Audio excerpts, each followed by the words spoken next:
Well, today the State House Committee investigating the shooting said that a 77-minute surveillance video is going to be shown in Uvalde and then released publicly this coming Sunday.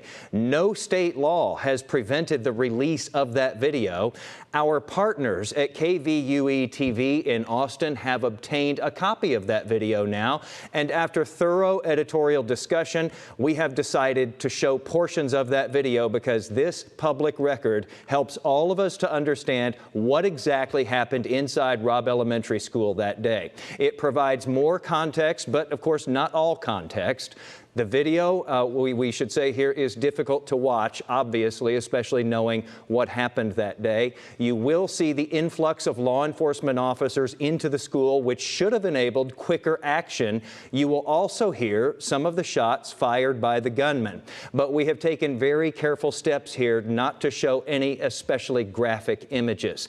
Though it hasn't been released to the victims' families yet, the transparency and the accountability that this video provides weighs heavily in favor of showing it to you now.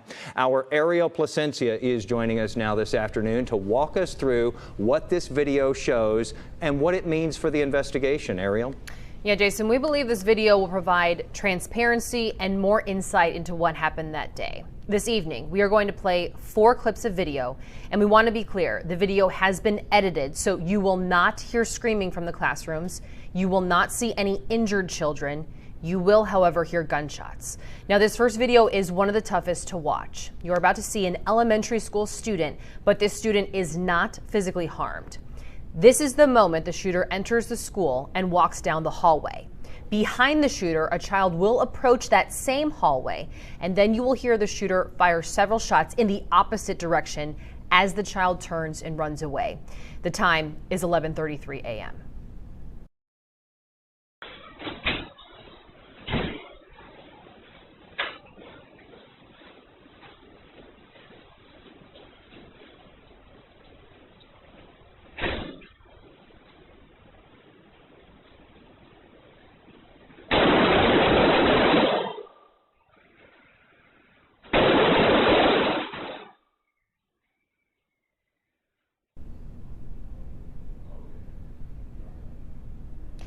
Now, this next video begins roughly 3 minutes after what you just saw. You will not see the shooter. It's just as officers arrive with at least one rifle and try to confront the shooter. You will see them come into the frame at 11:36 a.m., but they will retreat back to the end of the hallway after hearing gunfire, and they will stay there for the next 45 minutes.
Now, this video is a time lapse of a 45-minute clip from 11:37 a.m. to 12:22 p.m. real time.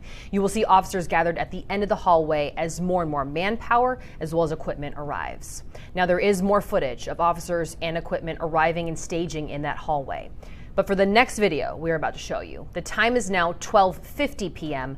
That's about an hour and 15 minutes after the first officers were seen on video in the hallway. Officers move into the classroom and take out the shooter. And in this video, you can see just how many officers there are in the hallway when the gunman is taken down.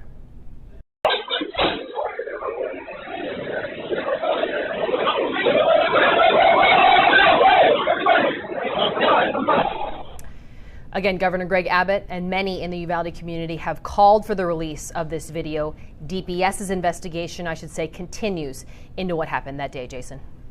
It is gut-wrenching to watch for sure, Ariel, but again, this is intended to bring about that transparency that we've been talking about. There is obviously a lot to take in with this video. We want you to be sure to stay with WFAA throughout this evening. We're going to be working to give you the full context of these videos. We've also got a full write-up at WFAA.com.